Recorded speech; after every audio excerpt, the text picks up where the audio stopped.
성도는 항상 하나님 앞에서 나는 어떤 존재일까라는 존재의식과 실존의식을 가지고 살아야 합니다. 그렇다면 하나님 앞에 가져야 할 존재의식과 실존의식은 무엇일까? 죄인의식이요 무자격자의식입니다. 아멘. 사도 바울은 갈라디아서 2장 20절에서 이렇게 고백을 합니다. 내가 그리스도와 함께 십자가에 못 박혔나니 그런즉 이제는 내가 사는 것이 아니요 오직 내 안에 그리스도께서 사시는 것이라. 이제 내가 육체 가운데 사는 것은 나를 사랑하사 나를 위하여 자기 자신을 버리신 하나님의 아들을 믿는 믿음 안에서 사는 것이라. 아멘. 빌립보서 2장 5절에서 11절에서는 이렇게 고백을 합니다. 너희 안에 이 마음을 품으라고 그리스도 예수의 마음이니 그는 근본 하나님의 본체시나 하나님과 동등됨을 취할 것으로 여기지 아니하시고 오히려 자기를 비워 종의 형체를 가지사 사람들과 같이 되셨고 사람의 모양으로 나타나사 자기를 낮추시고 죽기까지 복종하셨으니 곧 십자가에 죽으심이라. 이러므로 하나님이 그를 지극히 높여 모든 이름 위에 뛰어난 이름을 주사 하늘에 있는 자들과 땅에 있는 자들과 땅 아래에 있는 자들로 모든 무릎을 예수의 이름에 꿇게 하시고 모든 입으로 예수 그리스도를 주라 시인하여 하나님 아버지께 영광을 돌리게 하셨느니라. 아멘. 하나님의 존재 원리와 존재 양식 무엇일까? 비움이고 무입니다. 비움으로 채워지는 것이고 없음으로 있는 거예요. 예수님이 하나님이심을 버리심으로 하나님 되시는 것이고 십자가에서 죽으심으로 부활하시고 부활하심으로 하늘과 땅의 모든 권세를 가지실 수 있었다라는 겁니다. 우리도 마찬가지입니다. 성도는 예수 그리스도 안에서 죽어야 사는 존재입니다. 예수 그리스도 안에서 모든 것을 비워내고 예수 그리스도로 채워지는 존재입니다. 내 생각, 내 뜻, 내 목적을 온전히 비워낼 때 비로소 하나님의 말씀이 내 안에 가득 채워지고 마침내 성령의 도우심과 나타나는 능력으로 말미암아 하나님의 뜻이 하늘에서와 같이 내 안에서 내 삶에서 내가 속한 공동체 안에서 이루어지도록 하는 일에 충성을 다하는 존재가 될 수 있는 것입니다. 아멘. 그런데 문제가 뭐냐? 내 안에 나를 비워내는 것을 막고자 혈안이 되어 있는 존재가 있다라는 거예요. 내 안에서 나로 하여금 진리에 거하지 못하도록 거짓으로 속이고 위협하고 노력하는 존재가 있다라는 겁니다. 그 존재 이름은 우리는 마귀다 이렇게 부르죠. 요한복음 8장 44절에서 48절 말씀에 예수님이 이렇게 말씀하십니다. 너희는 너희 아비 마귀에게서 났으니 너희 아비의 욕심대로 너희도 행하고자 하느니라. 그는 처음부터 살인한 자요 진리가 그 속에 없으므로 진리에 서지 못하고 거짓을 말할 때마다 제 것으로 말하나니 이는 그가 거짓말쟁이요 거짓의 아비가 되었음이라. 내가 진리를 말하므로 너희가 나를 믿지 아니하는도다. 왜 예수님은 유대인들 향해서 너희는 마귀의 자식이다, 네 아비는 마귀다 이렇게 말씀을 하고 있을까?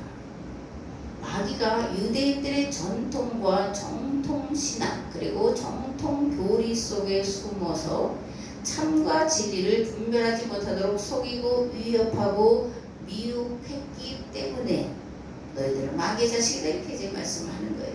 특히 전통과 정통교리 속에 틀어박혀 있으면서 마음과 지식과 생각을 사로잡아 진리의 외침을 듣지 못하도록 귀를 닫게 만들고 눈을 감게 만들고 마음을 완악하게 만들고 있었기 때문에 유대인들에게서 너희는 마귀의 자식이라 이렇게 아주 심한, 그죠? 모욕적인 말이죠. 그런 말씀을 품고 있는 겁니다. 예수님 당시 유대 사회를 어떻게 만들거든 첫 번째 정통교리는 인과응보 교리예요. 인과응보 교리에 의해 유대 사회는 의인과 죄인으로 양분되는 사회가 되었고 정의와 공의가 사라진 사회가 되었습니다. 두 번째로 유대 사회를 얽어매고 있던 것은 유대교 율법인데 유대교 율법이란 율법과 계명을 문자대로 지키는 것을 말해요. 특정 계명을 더 중요하게 여겨서 그것만 지키면 모든 율법을 다 지킨다, 모든 계명을 다 지킨다 이렇게 강조했던 것이 유대교 율법인데 안식일 규례와 할례 규례가 대표입니다. 그래서 안식일 규례는 39개 조항으로 만들어서 그런 것을 문자대로 지키게 했는데, 그런데 안식일을 지킬 수 없었던 가난한 자들, 고아와 과부와 나그네 그리고 일용직 노동자들은 안식일을 지키지 못하는 자들이다, 죄인이다, 하나님께로부터 징계를 받아서 구원에 이르지 못할 자가 이렇게 정죄하고 차별을 했음을 알 수가 있습니다. 이러한 유대교 율법의 가장 심각한 문제를 보여주고 있는 게 뭐냐면 11조예요. 11조의 근본 정신은 고아와 과부와 나그네를 돌아보고자 하는 데 있었습니다. 고아와 과부와 나그네를 돌아보기 위해서 11조와 헌금을 드리도록 했는데, 근데 유대교 율법주의자들은 채소와 박하와 근체, 우리 말하면 푸정기, 그죠? 그런 거에 대해서는 철저히 11조를 드리면서 11조의 가장 중요한 정신인 공의와 정의, 긍휼과 자비, 그리고 하나님 사랑과 이웃 사랑을 버렸다는 데 있어요. 그래서 예수님은 마태복음에서 이렇게 말씀합니다. 율법학자들과 바리새파 사람들아, 위선자들아, 너희에게 화가 있다. 너희는 박하와 회양과 근체의 11조를 드리면서 정의와 자비와 신의와 같은 율법의 더 중요한 요소들을 버렸다. 그것들도 소홀히 하지 않아했지만 이것들도 마땅히 행해야 했다. 눈먼 인도자들아, 너희는 하루살이는 걸러내면서 낙타는 삼키는 어리석은 자들이다, 위선자들이다. 이렇게 마태복음 23장에서 말씀을 하고 있는 겁니다. 세 번째로 유대주의예요. 유대주의의 핵심은 선민사상입니다. 선민사상, 하나님께서 유대인들만 사랑하시고 그래서 유대인들만 구원받도록 선택하셨다. 유대인들에게만 율법을 주셨다. 이게 이제 유대주의, 특별히 선민사상의 핵심 내용입니다. 물론 이것들이 다 틀린 건 아니에요. 하나님은 히브리인들을 택하셨고 그들을 통해 세상을 구원하시려고 그들과 계약을 맺으셨습니다. 그래서 그들과 시내산에서 계약을 맺으신 거잖아요. 그런데 문제는 유대인들이 하나님이 자신들과 왜 계약을 맺으셨는지에 대한 계약 체결의 목적을 잊어버렸다라는 겁니다. 세상을 구원할 책임과 사명을 잊어버리고 그저 특권으로 하나님이 우리만 사랑하셔서 우리에게만 율법을 주셔서 우리만 구원받기에 합당한 백성이 되셔서 따라가는 특권의식에 쩔어 있었는데, 이것이 유대주의고 예수님은 이런 자들을 향해서 무섭게 책망의 말씀을 선포를 하고 있는 겁니다. 헬라 제국이 통치하던 시대의 유대교는 헬라주의를 막아내기 위해서 안식일법과 할례법 그리고 음식 규례를 강조했습니다. 사도행전에 보면 바리새파에서 개종한 그리스도인들이 사도 바울이 세운 이방인 교회마다 찾아다니면서 문제를 일으킨 것을 이제 우리가 보고, 특별히 바울 서신서를 보면 알 수 있는데 할례와 음식 규례였어요. 이런 할례와 음식 규례, 특별히 할례를 받지 않으면 예수님을 그리스도로 믿을지라도 구원을 받을 수 없다고 이 바리새파인들이 그 이방인 교회들마다 가서 가르침으로 분란이 일어났는데, 이에 대해서 첫 번째 예루살렘 공의회는 이렇게 유권 해석을 내리고 있습니다. 어떤 사람들이 유대로부터 내려와서 형제들을 가르치되 너희가 모세의 법대로 할례를 받지 않으면 능히 구원을 받지 못하리라 하니, 갈라디아서에는 이렇게 되어 있습니다. 그러나 나와 함께 있는 헬라인 디도까지도 억지로 할례를 받게 하지 아니하였으니 이는 가만히 들어온 거짓 형제들 때문이라.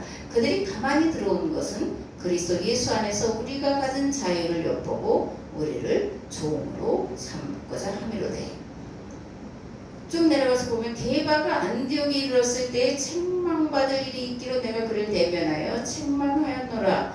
야고보에게서 온 어떤 이들이 이르기 전에 게바가 이방인과 함께 먹다가 이 야고보에게서 온, 또 예루살렘에서부터 온 그들이 이제 할례자라고 하는데 그 할례자들을 두려워하여 떠나 물러가므로 남은 유대인들도 그와 같이 외식함으로 바나바도 그들의 외식에 유혹되었느니라. 그러므로 나는 그들이 복음의 진리를 따라 바르게 행하지 않음을 보고 모든 자 앞에서 게바에게 이르되 내가 유대인으로서 이방인을 따르고 유대인답게 살지 아니하면서 어찌하여 억지로 이방인을 유대인답게 살게 하려느냐 하였노라. 이렇게 이제 게바 베드로가 안디옥 교회에 이르렀을 때 사도 바울이 베드로가 하는 그런 미성적인 행위를 무섭게 이제 책망을 했다 이렇게 말씀을 하고 있습니다.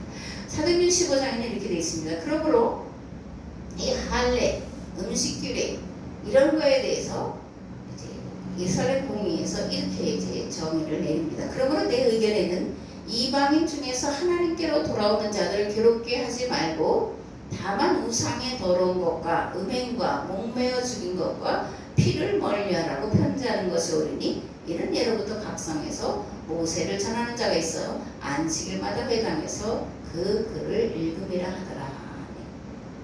그러니까 할례를 받아야 구원받을 수 있다? 아니라는 겁니다. 안식일을 지켜야 구원받을 수 있다? 아니라는 거예요. 그런 것들로 특별히 할례로 인해서 이방인들이 그리스도에게로 돌아오는 것을 막는 것은 잘못됐다. 그래서 우상의 더러운 것, 음행, 목매어 죽인 것, 피를 멀리하라. 할례 받는 것은 구원과 마음은 관계가 없다. 할례는 어디에 받으라? 마음에 받아라. 이렇게 이제 사도 바울이 해석을 하고 있고, 예루살렘 공의가 이것을 이제 공식적으로 인정하는 것을 사도행전 15장에서 우리가 볼 수가 있습니다. 앞에서 마귀는 거짓의 아비다 이렇게 말씀을 드렸습니다. 마귀는 진리에 거하지 못하도록 거짓으로 속이고 위협하고 노력하는 존재예요. 정통과 전통의 이름으로 참을 말할 때 배척하도록 하는 것이 마귀입니다.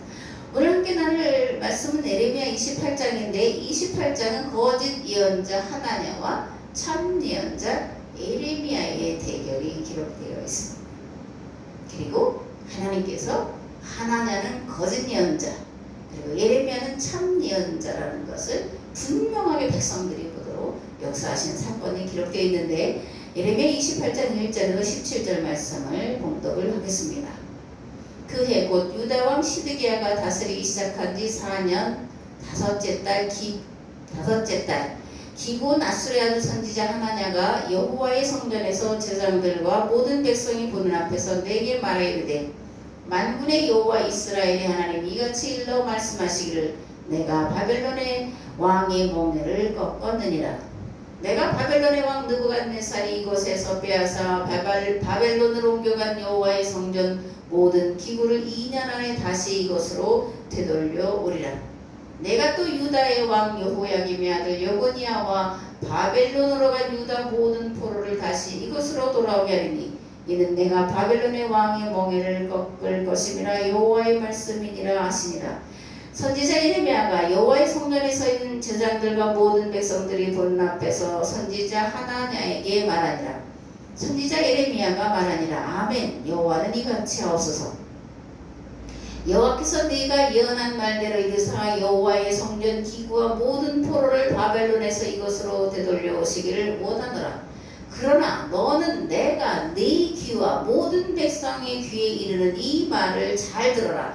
나와 너 이전의 선지자들이 예로부터 많은 땅들과 큰 나라들에 대하여 전쟁과 재앙과 전염병을 예언하였느니라. 평화를 예언하는 선지자는 그 예언자의 말이 응한 후에야 그가 진실로 여호와께서 보내신 선지자로 인정받게 되리라. 선지자 하나냐가 선지자 예레미야의 목에서 몽해를 빼앗아 꺾고 모든 백성 앞에서 하나냐가 말하 이르되 여호와께서 이와 같이 말씀하시니라. 내가 2년 안에 모든 민족의 목에서 바벨론의 왕 느부갓네살의 몽해를 이와 같이 꺾어버리리라 하셨느니라 하며 선지자 예레미야가 자기의 길을 가니라. 선지자 하나냐가 선지자 예레미야의 목에서 멍에를 꺾은 후에 여호와의 말씀이 예레미야에게 임하니라. 이르시기를 너는 가서 하나냐에게 말하 이르기를 여호와의 말씀에 네가 나무 멍에들을 꺾었으나 그 대신 새 멍에들을 만들었느니라. 만군의 여호와 이스라엘의 하나님께서 이와 같이 말씀하시니라. 내가 새 멍에로 이 모든 나라의 목에 메워 바벨론의 왕 느부갓네살을 섬기게 하였으니 그들이 그를 섬기리라. 내가 들짐승도 그에게 주었느니라 하라. 선지자 예레미야가 선지자 하나냐에게 이르되 하나냐여 들으라. 여호와께서 너를 보내지 아니하셨거늘 네가 이 백성에게 거짓을 믿게 하는도다. 그러므로 여호와께서 이와 같이 말씀하시되 내가 너를 지면에서 제하리니 네가 여호와께 패역한 말을 하였음이라. 네가 금년에 죽으리라 하셨느니라 하더니 선지자 하나냐가 그의 7째 달에 죽었더라. 시드기야는 유다의 마지막 왕으로 BC 597년에 왕이 되었을 때에 나이가 21살이었고 그는 요시아의 셋째 아들이고 여호아하스의 형이었습니다. 시드기야는 왕이 된 뒤 애국과 동맹을 맺고 바벨론의 반기를 듭니다. 그래서 느부갓네살이 이제 예루살렘에 와서 예루살렘을 다 포위하고 그리고 이제 싸워서 이깁니다. 그러니까 이제 이 시드기야가 도망을 가요. 도망을 가다가 사로잡혀서 림나로 끌려갑니다. 그리고 그곳에서 아들들이 눈앞에서 죽는 비참한 모습을 지켜봐야 했어요. 그리고 그 자신은 두 눈이 뽑힌 채 바벨론으로 끌려갔다가 죽음을 맞이하게 됩니다. 가장 비참한 왕 시드기야. 시드기야가 왕이 된 지 4년 5월 곧 BC 593년에 아수르의 아들 하나냐가 예레미야에게 반기를 들었습니다. 하나냐가 등장하여 예레미야가 선포한 말씀을 거짓이라고 말하면서 하나님께서 나에게 이렇게 말씀하셨다. 이렇게 거짓 예언하는데 어떤 거짓 예언을 말하냐면 하나님이 바벨론의 멍에를 깨뜨리셨다. 2년 안에 바벨론이 빼앗아간 모든 성전 기구를 되돌려 보낼 것이다. 포로로 끌고 간 여호야김의 아들 여고니아와 모든 포로들을 돌아오게 할 것이다. 이러한 거짓 예언을 하나냐가 이제 선포를 합니다. 하나냐의 이런 예언에 대해서 예레미야가 대답을 해요. 아멘. 여호와는 이같이 하옵소서. 여호와께서 내가 예언한 말대로 이르사 여호와의 성전 기구와 모든 포로를 바벨론에서 이곳으로 되돌려 오시기를 원하노라. 예레미야의 이런 반응은 하나냐의 예언에 대해서 비아냥거리는 것이 아니었습니다. 정말 그렇게 되기를 간절히 바라는 마음에서 한 말이에요. 왜냐하면 예레미야는 진정으로 유다가 하나님께로 돌아오기를, 그래서 하나님과 다시 계약 관계가 회복되기를 간절히 바라고 있었기 때문에 아멘. 하나냐의 예언대로 여호와께서 이루시기를 원한다. 이렇게 이제 대답을 하고 있습니다. 예레미야는 유다가 다시 하나님께로 돌아오고 계약 관계가 회복되고 이 유다 민족이 주어진 사명을 감당하기를 소원하면서 나무로 만든 멍에를 목에 메고 4년여 동안을 예루살렘 거리를 돌아다니면서 하나님의 말씀을 선포했습니다. 이제라도 돌아와라. 그러면 하나님께서 살리실 것이다. 바벨론의 지배를 받아들여라. 그럼 이 땅에서 살 것이다. 그렇게 눈물로 말씀을 선포를 했습니다.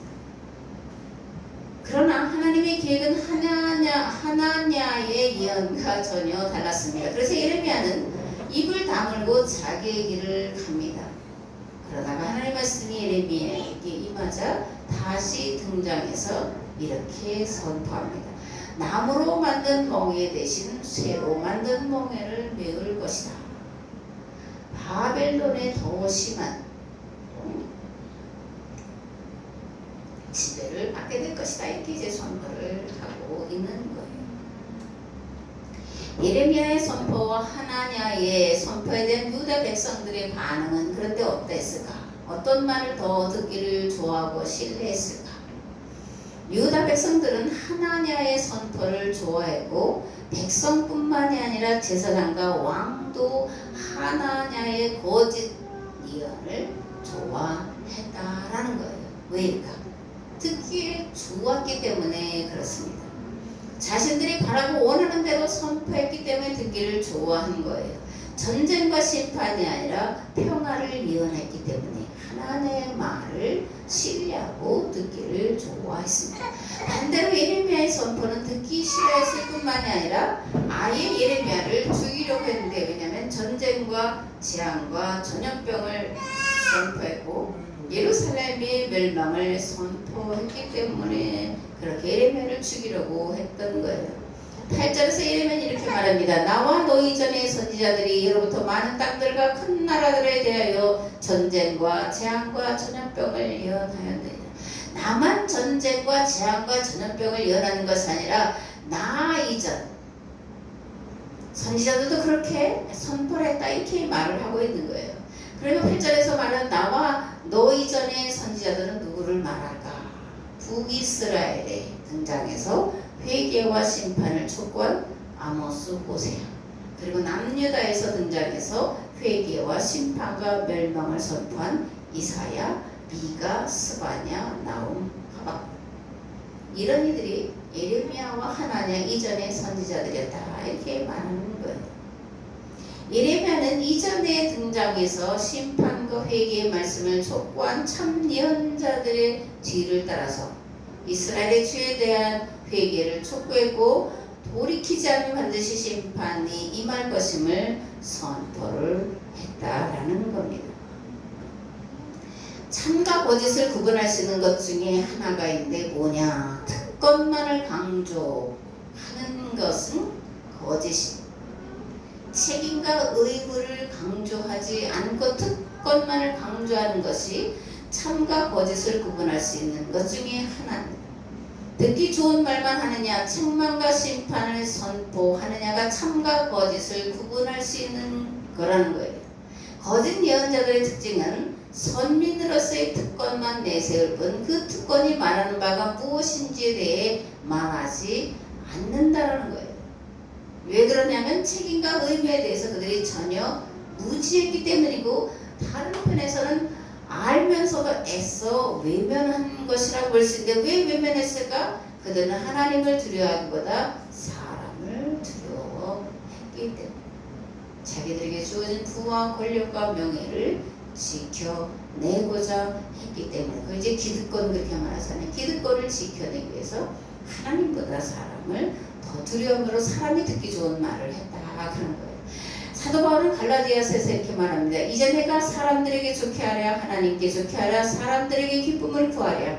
내가 지금까지 사람들의 기쁨을 구하였다면 그리스도의 종이 아니니라. 하나님의 종은 성도가 듣기 좋은 말만 하는 것이 아니에요. 때로는 듣기에 거북한 고통스러운 말일지라도 선포해야 되는 것이 말씀을 맡은 자가 마땅히 감당해야 될 책임과 몫이다 그러는 겁니다. 아멘. 참 예언자와 거짓 예언자, 하나냐와 에레미야 중에 누가 참이고 누가 거짓이냐, 이걸 어떻게 알 수 있느냐라는 건데, 예언한 그 말이 성취되었느냐 아니냐를 보고 그가 참이었는지 거짓이었는지를 알 수 있다라는 거예요. 에레미야 28장에 이렇게 에레미야는 말합니다. 그러므로 여호와께서 이와 같이 말씀하시되 내가 너를 지면에서 지하리니 네가 여호와께 패역한 말을 하였음이라 네가 금년에 죽으리라 하셨느니라 하더니 선지자 하나냐가 그의 7째 달에 죽었더라. 이렇게 예레미야 예언을 수집하고 편집한 자들이 분명하게 기록을 하면서 하나냐가 그 당시에는 많은 백성과 왕들과 제상들이 듣기 좋아하고 따랐지만 그러나 그는 거짓 예언자였다라고 분명하게 기록으로 남겨놨다라는 겁니다. 하나님은 누가 참인지 거짓인지를 2년 안에 바벨론에 가져갔던 모든 성전 기물과 잡혀갔던 모든 포로들이 돌아오게 하리라고 하나냐가 예언했는데, 그런 예언을 한 그는 그렇게 예언한 그 해에 죽었다 라는 두려운 말씀이죠. 15절에서 16절에서 예레미야는 하나냐를 향해 이렇게 말합니다. 하나냐여 들으라. 여호와께서 너를 보내지 아니하셨거늘 네가 이 백성에게 거짓을 믿게 하는도다. 그러므로 여호와께서 이와 같이 말씀하시되 내가 너를 지면에서 제하리니 내가 여호와께 패역한 말을 하였음이라 내가 금년에 죽으리라 하셨느니라 하더니 어떻게 됐다는 거예요? 그의 7째 달에 죽었다. 이렇게 기록을 하고 있습니다. 신명기 18장에는 이런 말씀이 기록되어 있습니다. 누구든지 내 이름으로 전하는 내 말을 듣지 아니하는 자는 내게 벌을 받을 것이요 만일 어떤 선지자가 내가 전하라고 명령하지 아니한 말을 제 마음대로 내 이름으로 전하든지 다른 신들의 이름으로 말하면 그 선지자는 죽임을 당하리라 하셨느니라. 내가 마음속으로 이르기를 그 말이 여호와께서 이르신 말씀인지 우리가 어떻게 알리요 하리라. 만일 선지자가 있어 여호와의 이름으로 말한 일에 증언도 없고 성취함도 없으며 이는 여호와께서 말씀하신 것이 아니요 그 선지자가 제 마음대로 한 말이니 너는 그를 두려워하지 말지니라. 모세는 하나님을 빙자하여 예언하는 자들을 죽으리라고 선포했는데 오늘 예레미야 28장에 하나냐에게 그대로 이루어진 것을 우리가 볼 수가 있습니다. 이 말씀은 오늘날도 마찬가지입니다. 하나님은 결코 악을 방관하시는 분이 아니세요. 악을 오래 참으시는 분도 아니십니다. 반드시 악에 대해 심판을 하시는 분이십니다. 그러므로 우리는 그때까지 인내하며 우리의 믿음을 지키며 살아가야 할 줄을 믿습니다. 아멘. 성도는 하나님 앞에서 함부로 입을 벌려서는 안 돼요. 특히 목회자는 하나님께로부터 온 것이 아님에도 하나님께로부터 온 말씀이 있냐 말해서는 안 되고 사람이 듣기 좋은 말만 해서도 안 됩니다. 도리어 책망하고 심판하는 말씀을 선포해야 합니다. 왜 그럴까? 인간성 안에 들어있는 본질이 교만과 탐욕이기 때문에 그렇습니다. 그리고 이런 인간의 본질인 교만과 탐욕이 좋아하는 게 뭐냐? 귀에 듣기 좋은 말이에요. 하나님이 교회와 성도에게 맡긴 의무와 책임에 대해서는 듣기 싫어하고 자녀의 권세를 누리라는 말만 듣고 싶어 하는 것이 인간의 본성이라는 겁니다. 그 본성이 교만이고 탐욕이라는 겁니다. 그리고 고난은 피하고 평안과 복을 누리라는 말만 좋아하는 이것이 인간상의 본질이다. 그러는 겁니다.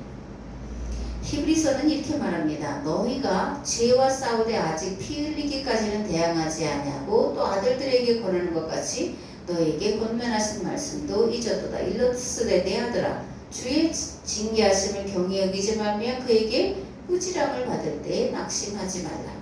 주께서 그 사랑하시는 자를 징계하시고 그가 받아들이시는 아들마다 채찍질 하심이라 하였으니 너희가 참음은 징계를 받기 위함이라.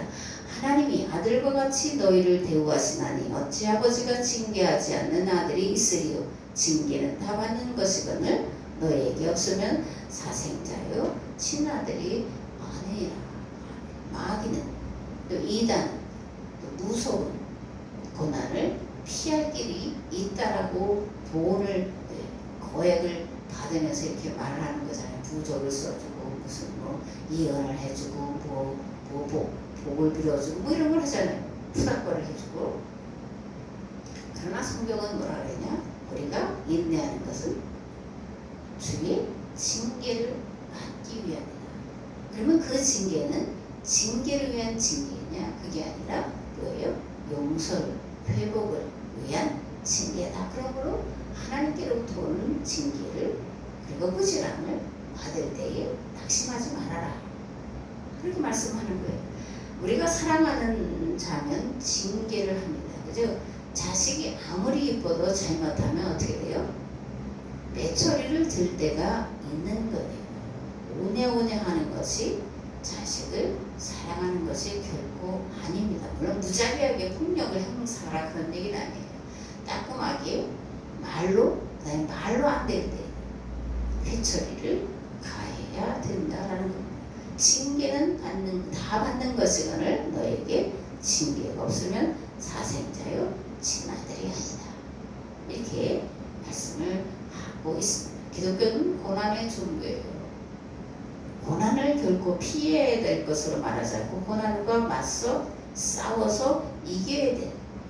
그리고 고난을 능히 감당하기를 바라고 감당할 수 있도록 힘과 능력을 구역에서 기도와 말씀으로 나아가도록 권면하는 것이 기독교라는 것 또한 우리가 알아야 됩니다. 오늘 한국 사회가 겪는 무질서와 무법과 탈법은 목회자가 교회에게 맡겨진 세상권 책임에 대해 무지했기 때문이고 알았더라도 수수방관했기 때문에 온 결과예요.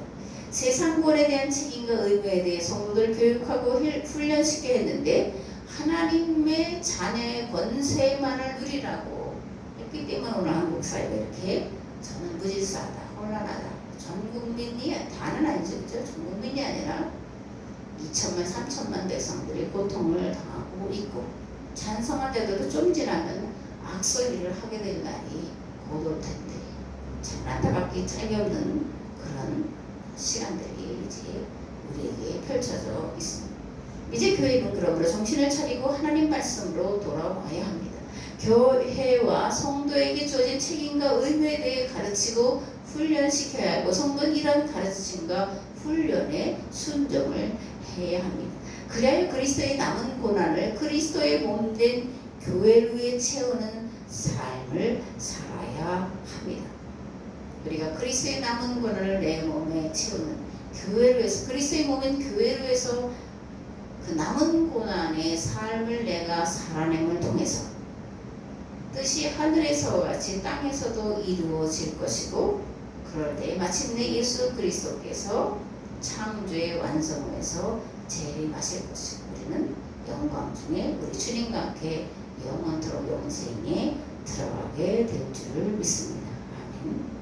이제는 길과 진리와 생명 되신 예수 그리스도의 은혜와 아버지 하나님의 무한하시고 극진하신 사랑하심과 성령님의 감화 감동 교통 역사하심 하나님이여 이 밤에도 하나님 앞에 나와서 말씀을 듣고 특별히 교회와 성도가 해야 될 책임과 사명이 무엇인지를 다시 한번 듣고 마음에 새기고 돌아가는 삶의 자리에 가정 위에 그리고 자녀손들 위에 그리고 이 나라 이 민족 위에 이제로부터 영원토록 함께 하옵시기를 간절히 축원하옵나이다.